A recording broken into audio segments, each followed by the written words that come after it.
PNR முதல் டிக்யூ வரை ரயில் பயணிகள் நிறைய பேருக்கு தெரியாத குறியீடுகள். PNR passenger name record. ஒவ்வொரு ரயில் டிக்கெட்டிலும் 10 இலக்க எண் இருக்கும். இது பயணிகளின் தகவல் மற்றும் முன்பதிவுகளை கண்காணிக்க உதவுகிறது. ஜிஎன்டபிள்யூஎல் இதில் உள்ள பயணிகளுக்கு பொது காத்திருப்பு பட்டியல் நிலை வழங்கப்படுகிறது. காத்திருப்பு பட்டியலுடன் ஒப்பிடுகையில் உறுதி செய்யப்பட வாய்ப்பு அதிகம். WL waiting list. நமக்கு முன் உள்ள பயணிகளின் டிக்கெட் ரத்து செய்யப்படுவதை பொறுத்து நிலை மாறலாம். RAC reservation against cancellation. இந்த நிலை பயணிகளுக்கு இருக்கையை உறுதி செய்கிறது, ஆனால் பெர்த் இல்லை. மற்றொரு பயணியுடன் பெர்த்தை பகிர்ந்து கொள்ள வேண்டும். டிக்யூடபிள்யூஎல் தட்கல் வெயிட்டிங் லிஸ்ட். இது தட்கல் டிக்கெட்டுகளுக்கான காத்திருப்பு பட்டியல். வழக்கமான காத்திருப்பு பட்டியல் போலவே தட்கல் பயணிகள் ரத்து செய்தால் உறுதி செய்யப்படலாம்.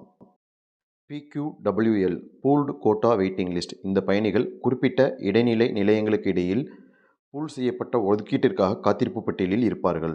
ஆர்எல்டபிள்யூஎல் ரிமோட் லொகேஷன் வெயிட்டிங் லிஸ்ட். 2 இடைநிலை ரயில் நிலையங்களுக்கு இடையில் பயணிக்கும் பயணிகளுக்கு ஆர்எல்டபிள்யூஎல் ஒதுக்கப்படும். CAN/MOD cancelled R modified passenger. இந்த குறியீடு பயணி டிக்கெட்டை கேன்சல் செய்துவிட்டார் அல்லது விவரங்களை மாற்றிவிட்டார் என்பதை குறிக்கும். ரெக்ரெட்/WL என்பது நோ மோர் புக்கிங் பெர்மிட்டட். இந்த குறியீடு இருந்தால் குறிப்பிட்ட ரயில் அல்லது பெட்டியில் அதிக முன்பதிவு அனுமதிக்கப்பட மாட்டாது. D1, D2, S1, S2 குறியீடுகள் கோச்சின் வகையை குறிக்கிறது. CNF என்பது கன்ஃபார்ம்டு. இது பயணிக்கு உறுதியான இருக்கை உள்ளது என்பதை குறிக்கிறது. DP என்பது டைவர்ட்டட் பாத் அல்லது டைவர்ட் வயா. ஒரு ரயில் அதன் தினசரி வழித்தடத்தில் இருந்து மாறுபட்டால் DP குறியீடு அது செல்லும் பாதையை காட்டுகிறது. TQ என்பது டிக்கெட் தட்கல் கோட்டாவில் முன்பதிவு செய்யப்பட்டுள்ளதை காட்டுகிறது. Thank you. Subscribe my channel for more videos.